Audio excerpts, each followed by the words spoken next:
వీళ్ళు అభ్యర్థులు కదా, మరి వీళ్ళకి ఎందుకు ఓటేయాలి? మరి వాళ్ళు అభ్యర్థులను నిలబెట్టి కదా, వాళ్ళకి ఎందుకు ఓటేయాలి? ఏది మంచో ఏది చెడో తగ్గట్లే జోక్కోవాల్సిన అవసరం ఉందా లేదా? మరి వీళ్ళెవరు వాళ్ళెవరు తేల్చుకునేటువంటి సమయం.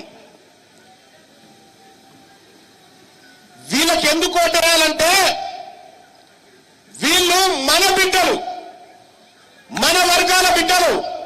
నేను చెప్పిన జానవరి గారికి మన బీసీలకు టికెట్లు, మన ఎస్సీలకి, మన ఎస్టీలకి, మన మైనారిటీలకి ఒక్క రెడ్డాల కన్నా టికెట్ ఇస్తామంటే నీ సంగతి చెప్తా అని చెప్పిన.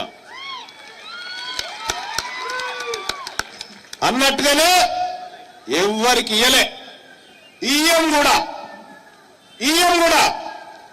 ఇక పార్టీలల్లా మనోళ్ళు పోయి రెడ్ల ఇంటికాడనో దొరల ఇంటికాడ కూర్చొని అన్నా ఒక టికెట్ ఇయ్యన్నా అనాలి, పురుగుల మందు డబ్బు పట్టుకోవాలి, నేను జెండా మోసరాని బతిలాడుకోవాలి, అన్నా నాకు ఇయ్యన్నా అని వాళ్ళ కాళ్ళు మొక్తే తప్ప రావు. కానీ ఈ మీద కూర్చున్నటువంటి మన అభ్యర్థులకు బీఫామ్ ప్యాక్ చేసి ఇంటికి పోయి ఇచ్చొచ్చిండు జానన్న, ఇంటికి పోయి ఇచ్చొచ్చిండు. మరి అంత ధైర్యం కలిగినటువంటి బిడ్డ ఈ సూర్యాపేట గడ్డ మీద పుట్టినటువంటి ఏకైక లోకల్ అభ్యర్థి ఎవరైనా ఉన్నారంటే కడిగిన ముత్యం మన టైగర్ ఒట్టే జానయ్య యాదవ్ గారు అని చెప్పి తెలియజేస్తా ఉన్నా. ఇక జానయ్య యాదవ్ గారు తెల్లారు లేస్తే మన ప్రజల గురించి మనోళ్ళ గురించి మాట్లాడతాడని మీ అందరికి తెలుసు కదా. ఏం చేసిరో, ఎంత గోస, వీళ్ళని ఎంత గోస పెట్టిరు. కేసులు 100 కేసులు పెట్టినా ఒక్కనాడు కూడా ఎవ్వరికి తల వంచకుండా ఇంకా 1000 కేసులైనా ఎదుర్కొంటా కన్నా ప్రజల్ని కాపాడుకుంటా నిలబడ్డ నికాసైన మనగాడు అంటే జానయ్య యాదవ్ గారు కాదా? రాసి పెట్టుకోరి. ఈ సూర్యాపేట పట్టణంలో ఉండి సూర్యాపేట నుంచి రాజకీయాలు చేస్తున్నటువంటి అగ్రకుల దొంగలారా రాసి పెట్టుకోండి. మిమ్మల్ని ఈ సూర్యాపేటలో మీ రాజకీయాలని ఈ బిడ్డ చేత సమాధి చేయించకపోతే నా పేరు తీన్మార్ మల్లన్న కాదని చెప్పి తెలియజేస్తా ఉన్నా. అలాగే ఎందుకు వీళ్ళ కోట్లేయాలి, ఎందుకు మనోళ్ళకి ఏదనేటి 2 విషయాలు చెప్తా. ఇగో ఇప్పుడే తెచ్చిన కాగితాలు, ఇవెవరియో కాదు, కేసీఆర్ కాగితాలు ఇవన్నీ. అమ్మా ఆడబిడ్డలు చాలా మంది ఉన్నారు కదమ్మా, ఈ చాలా మంది బాగా ఆలోచన చేయండి చెప్తా ఉన్నా. జగదీశ్వర్ రెడ్డి వస్తాడు, కారు గుర్తు కోటేయమని చెప్తాడమ్మా. జగదీశ్వర్ రెడ్డి ఏం చేసిండో ఈ కాగితాలు అల్లుంది. ఏం చేసిండో తెలుసా అమ్మా? మన ఆడబిడ్డలు చదువుకుంటారు కదా, బండ్ల పంట, సర్కార్ బండ్ల పంట పోయి చదువుకునేది మన పిల్లలే కదా. 9, 10వ తరగతి చదివేటువంటి పిల్లలు మెచ్యూర్డ్ అవుతారు, పెద్ద మనిషి అవుతారు, వాళ్ళకు సమస్యలు ఉంటాయి.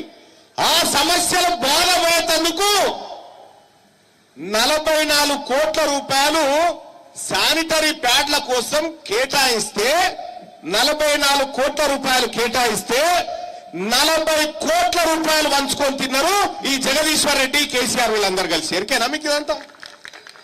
శానిటరీ ప్యాడ్ల పైసలమ్మా. నాగారం కాడ బంగ్లా చూసిరాది, ఆ బంగుల మన ఆడబిడ్డల రక్తం కలిసింది. ఆ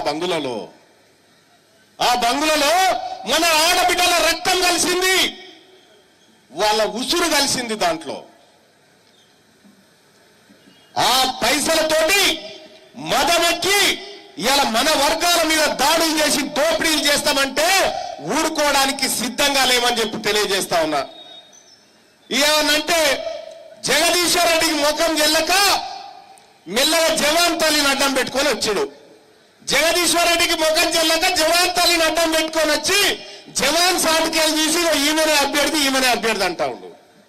కానీ ఇదే జగదీశ్వర్ రెడ్డి ఎంతమంది జవాన్ల భూములు కబ్జా పెట్టిండో తెలుసా? ఇదే బీఆర్ఎస్ పార్టీ నవంబర్ 18 తారీఖు 2020 చేస్తుంటే బయటపడ్డది ఏంటంటే రామస్వామి అనేట ఆయన భూమిని కబ్జా పెట్టిన దొంగలు వీళ్ళు జవాన్ ఆయన బార్డర్ సెక్యూరిటీ ఫోర్స్ లో పనిచేసే జవాన్ భూములను కబ్జా పెట్టినటువంటి దొంగలు ఇలా మళ్ళా జవాన్లను అడ్డం పెట్టుకొని వస్తా ఉన్నారు. మేము చెప్తా ఉన్నాం, మా పార్టీ నుంచి ఇలా మేము కోమటోళ్ళని చైర్మన్ అభ్యర్థి చేస్తున్నామని ఒకరు అంటా ఉన్నారు, మీకే చేస్తా మాకు చేయరాదా అని చెప్పి ఇంకోళ్ళు అంటా ఉన్నారు. తీన్మార్ మల్లన్న కూడా ఓటున్నది, మరి ఇక్కడ ఎక్సఫిషియో ఓటున్నది. ఇక మీరు ఎట్లయితారో చూస్తా, నేను కూడా మా వాళ్ళు ఎట్లగారో చూస్తా, నేను మా వాళ్ళు ఎట్లగారో మీరు ఎట్లయితారో కూడా చూస్తా. సూర్యాపేటకు మున్సిపల్ చైర్మన్ ఎవరు ఉండాలని ఎవరు డిసైడ్ చేయాలమ్మా? మీరు కదా మీకు చైర్మన్ ఎవరు ఉండాలో డిసైడ్ చేయాల్సింది. నేను గీలం చేస్తాను, ఆయన జగదీశ్వర్ రెడ్డి ఓ పేరు పట్టుకొచ్చిండు, ఇంకో ఆయన ఓ పేరు పట్టుకొచ్చిండు. మరి మనమంతా ఎవరు సపోర్ట్లు కొట్టాలి? మనం సపోర్ట్లు కొట్టానా? వాళ్ళకు సపోర్ట్లు కొట్టానా? ఈ తెలంగాణ రాజ్యాధికార పార్టీ నుంచి ఈ సూర్యాపేట మున్సిపాలిటీకి చైర్మన్ అయితే ఒక బీసీ బిడ్డ అవుతాడు, మైనార్టీ అవుతాడు, ఎస్సీ అవుతాడు, ఎస్టీ అవుతాడు. రెడ్లు గారు, రెడ్లకు మేము గానీయం కూడా. మీ సోపదే వద్దు మాకు. తెలంగాణ రాజ్యాధికార పార్టీ తీర్మానం వలన చెప్తా ఉన్నాడు ఈ వేదిక మీద నుంచి. అరే నీ ఓటే వద్దు పోరాబోయి, నాకు మా ఓట్లడగకు నువ్వు. 100% మేమే. పిడికేడు మంది లేని నువ్వు సూర్యాపేటకు చైర్మన్ ఎవడు ఉండాలి, డిప్యూటీ చైర్మన్ ఎవడు ఉండాలి, కౌన్సిలర్ ఎవడు ఉండాలి, నువ్వు డిసైడ్ చేస్తావు. నీ ఓట్లెన్ని తాతాయిడా?